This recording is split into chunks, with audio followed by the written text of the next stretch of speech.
오늘은 연중 제7주간 금요일입니다.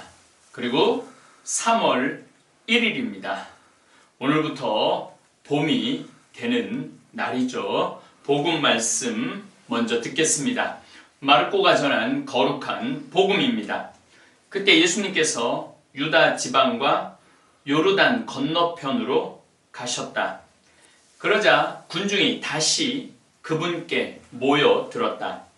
그래서 예수님께서는 늘 하시던 대로 다시 그들을 가르치셨다.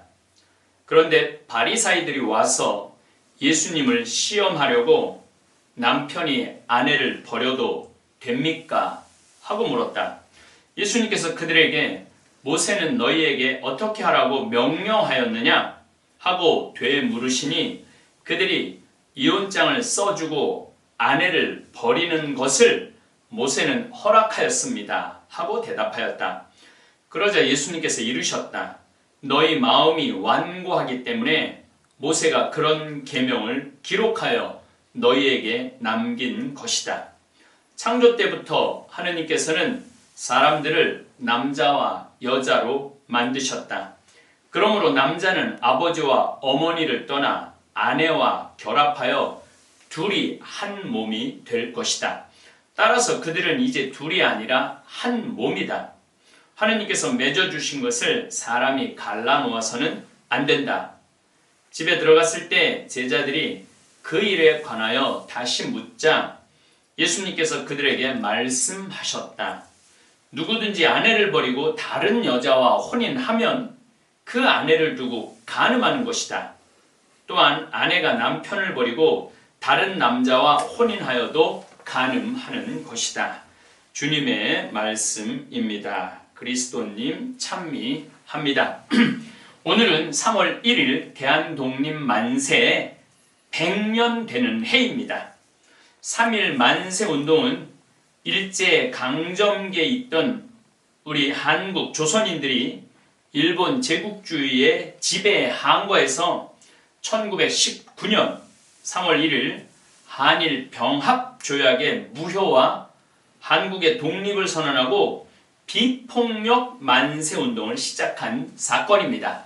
이 비폭력은 예수님으로부터 내려오죠. 예수님의 비폭력, 간디의 비폭력, 그 다음에 킹 목사의 비폭력. 물론 킹 목사는 1960년대지만은 이 우리나라의 대한독립 3.1 만세 운동이야말로 세계사에 빛나는 비폭력 운동입니다. 영화 자전차왕 엄복동에서 볼 수 있듯이 한민족이 모든 면에서 일본에 비해 열등하다는 인식을 심어주기 바쁜 일본 제국주의자들이 대한제국 고종 황제를 식혜의 독을로 독살했다는 소문이 퍼진 것이 계기가 되어서 고종황제 장례식인 1919년 3월 1일을 맞추어 한반도 전역에서 공개한 독립운동입니다. 1919년 김인현 독립만세운동에서 빼놓을 수 없는 사람은 당연히 유관순 누나 열사입니다. 이젠 그때 16살이었으니까 130살이 됐죠. 누나라고 하기는 좀 그렇지만은 정말 우리에게는 영원한 누나가 아닌가 싶습니다. 유관순 열사는 이화학당에서 조직한 비밀 결사를 통해서 독립만세운동 계획을 전해 듣고 6명의 고등과 1학년 학생과 함께 시위에 나서기로 약속을 합니다. 3월 1일 드디어 탑골공원에서 독립선언서를 마친 사람들이 학교 앞을 지나가자 유관순과 6명의 동료 학생들과 함께 담장을 뛰어넘어 교장 선생님의 만류에도 불구하고 시위에 동참합니다. 3월 5일에 벌어진 남대문역 시위에는 사상 최대 인파가 몰려들었습니다.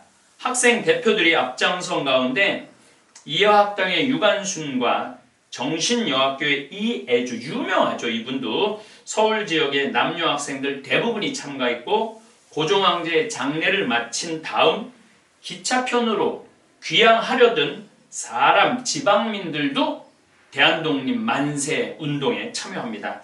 점차 시위에 참여한 인파는 늘어나고 구호가 높아지자 당황한 일본 경찰은 무차별 발포를 시작합니다. 원복동에서도 이 무차별 발포하는 게 너무너무 쉽게 일어났죠.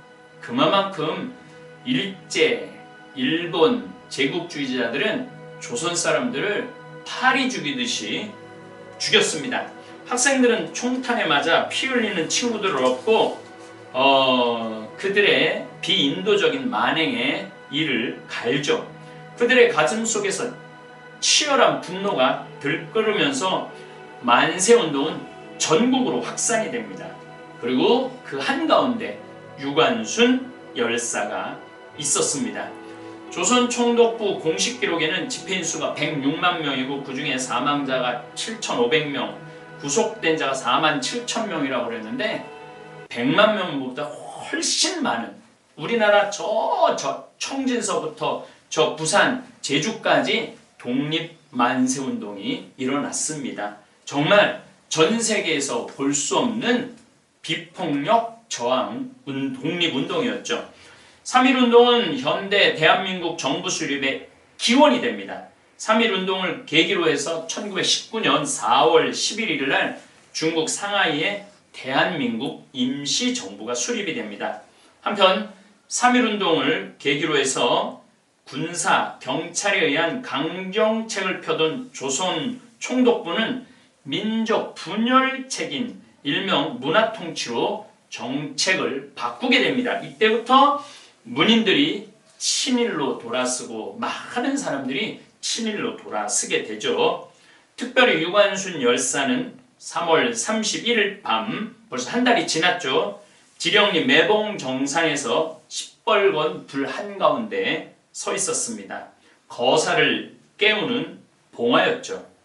그러자 천안을 중심으로 해서 동서남북 각지에 봉화가 피어오르고 그 뜻에 호응을 합니다. 드디어 4월 1일 천안 아운에 장날이 밝습니다. 유관순 열사는 동지들과 함께 장군들에게 태극기를 나눠주면서 열띤 어조로 대항 독립의 당위성을 설파합니다. 오전 9시에 3,000명 규모의 시위 군중 앞에서 유관순 열사는 단상에 올라 지금 전 세계 핍박받는 민족들이 독립을 쟁취해 가고 있다면서 우리도 이 아름다운 금수강산에서 원수 일본을 몰아내고 독립을 쟁취하자고 부르짖습니다. 그녀의 열정적이면서 조리 있는 연설은 군중들의 심장을 뜨겁게 달굽니다. 독립 선언식이 끝나자 유관순 열사는 수천 명의 군중과 함께 대한독립이라는 깃발을 앞세우고 아운의 장터, 지금 이제 갈전리로 바뀌었지만 천안 아운의 장터 곳곳을 누비고 다니는 와중에 헌병 총 앞에 맨 앞에 쓰러진 투사가 쓰러지자 붕괴한 유관순 열사와 동지들은 군중과 함께 최초로 희생자를 불러모으고 헌병 파출소로 몰려갑니다. 사실은 헌병은 군인을 통제하는 그런 기관이죠. 그런데 일반 백성을 상대로 해서 총을 난사해, 정말 우리 일제강점기 때는 우리가 상상도 할 수 없는 우리가 핍박을 받았어요. 거의 780만 명이라는 사람이 강제징용을 당하고 또 강제 성노예로 수많은 우리의 젊은 우리의 딸들이 끌려갔죠. 그들은 무참하게 살해된 동지의 시신을 팥줄소 앞에 마당에 내려놓고 일제 만행에 격렬하게 성토하죠. 근데 오후 2시경 지원 요청을 받은 헌병 대원들과 수비대원 30명이 트럭을 타고 와서 일제 사격을 가하죠. 이때 유관순의 아버지 유중건과 어머니 이소재, 참 유관순 열사는 감리교 신자였어요. 그때 우리 가톨릭은 이런 운동에 적극적으로 참여하지 못했죠. 그래서 김희중 주교님이 우리 가톨릭 독립운동에 참여하지 못한 우리의 과거 역사를 많이 반성을 하는 성명서를 100주년을 맞이해서 발표를 했죠. 잘못한 건 잘못한 것이죠. 어쨌든 유관순 열사의 어머니 아버지와 19명이 즉사를 합니다. 그 30명이 중상을 당하고 오후 4시에 유관순 누나는 좌복부와 머리에 칼을 찔린 채 숨진 아버지의 시신을 얻고 다시 팥줄소로 가서 항의를 합니다. 하지만 그녀는 그곳에서 16살의 나이에 체포가 되죠.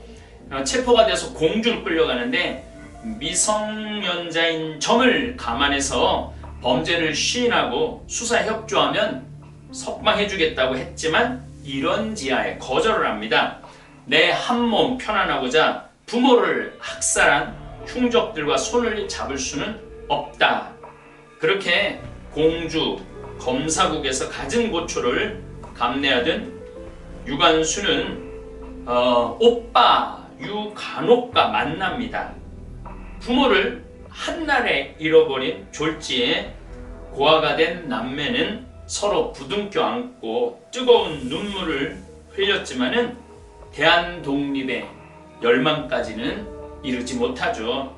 얼마 후 이 유관순 누나는 이제 서대문, 그 잔인하다는 서대문 경찰서로 끌려오죠. 그럴 때 유관순이 이렇게 말합니다. 나는 한국인이다. 너희들 일본인은 우리 땅에 몰려와 숱한 동포들을 죽이더니 마침내 나의 부모님까지 죽였다. 대체 누가 누굴 죄인으로 몰아 심판한단 말인가 하면서 심판받는 것 자체를 거절을 했죠. 이 일본 간수들은 잡혀온 여학생들과 젊은 여인들의 옷을 찢고 때리고 강간하고 매질하여 죽였고 담뱃불로 여인들의 은밀한 부분을 태우거나 인두로 지집니다. 또 잔혹한 고문을 가한 뒤 고통스러운 상태에서 한 방에 남녀를 꽉 차게 집어 넣어 앉지도 눕지도 못하게 하기도 하죠. 저도 유관순 열사가 갇힌 그곳에 들어가 보니까 정말로 앉지도 서지도 움직일 수도 없는 곳에 그런 곳으로 가둬 놓았습니다. 유관순 열사의 죄수번호는 1933번이었습니다. 6월 30일 날 유관순은 징역 3년을 언도받습니다.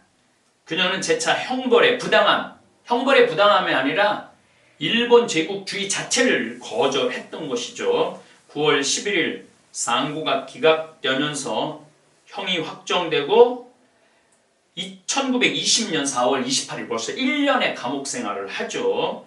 영친왕과 이방자의 결혼으로 형기가 감형되지만 저항을 멈추지 않고 1920년 9월 28일 유관순 열사는 형기를 3개월 남겨둔 채 18살의 꽃다운 나이로 세상을 떠납니다. 조선시대의 여성의 지위는 2000년 전 예수님 시대의 지위와 비슷한 처지였습니다. 그런데 그 젊고 아리따운 유관순 열사가 그것도 성모님 나이에 친일하게 바쁜 일본 자제들을 모두 부끄럽게 하고 대한독립에 앞장섰던 날이 3월 1일 100년 전 오늘입니다. 1세기 예수님 당시 유대 종교자들은 여성의 지위를 아주 낮게 평가했습니다. 여성은 법정에서 증인으로 설 수 없었습니다. 그 이유는 여자는 도덕적으로 믿을 수가 없기 때문이라는 이유입니다. 당시 랍비들의 가르침에 의하면 남자 2명은 여자 100명의 만큼 가치가 있었다는 거죠. 그러니까 여자는 사람으로 취급을 하지 않았어요. 예수님 시대도. 여자들은 식사를 남자들과 함께 못했고 우리 옛날에 저만 해도 어머니가 밥상 밑에서 밥을 드셨으니까요. 종이나 아이들과 같이 밥을 먹었어요. 여자들은. 그러니까 이 이스라엘에서 여자는 짐승종, 사람을 취급하지 않았죠. 그래서 5,000명을 먹었을 때도 남자만도 5,000명이라고 그러지 여자는 아예 포함하지 않죠. 어쨌든 식사할 때 남자는 기도를 해야 하지만 여자나 노예들 그리고 아이들은 상관없다고까지 했습니다. 율법을 여자들에게 가르치지도 않았습니다. 그런데 예수님은 달랐습니다. 예수님은 공공장소에서 여자에게 말을 걸었습니다. 예수님을 따라다니면서 자신의 재산으로 주님의 선교 여정을 도와준 막달라 마리아, 요한나, 수산나, 그리고 예루살렘에 올라오시면 집에 머무를 수 있도록 시중을 들어준 마리아, 마르타가 있었습니다.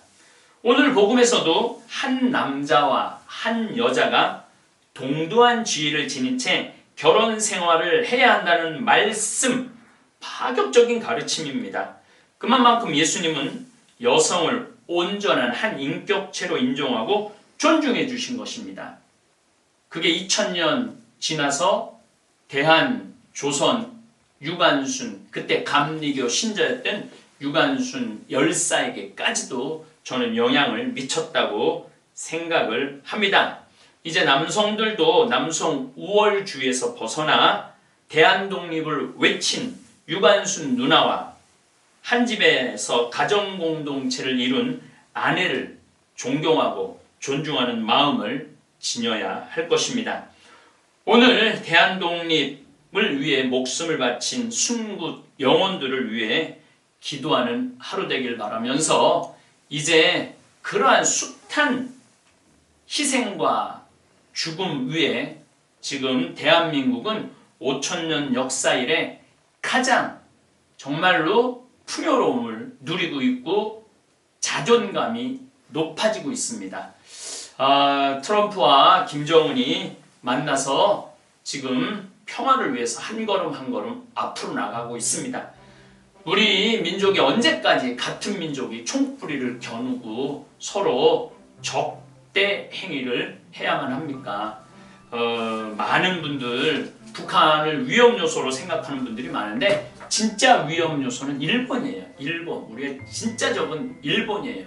그래서 남북한이 하루빨리 통일이 돼야만이 일본에도 중국에도 다른 어떤 나라에도 우리나라 대한민국 이 나라를 지켜낼 수 있을 거라고 오늘 100주년을 맞이해서 유관순 열사와 많은 독립 순국 선열들께 깊은 감사를 드리고 그분들의 영혼이 하늘나라에서 행복을 누릴 수 있도록 기도하고 미사 봉헌하는 하루 바치겠습니다. 감사합니다.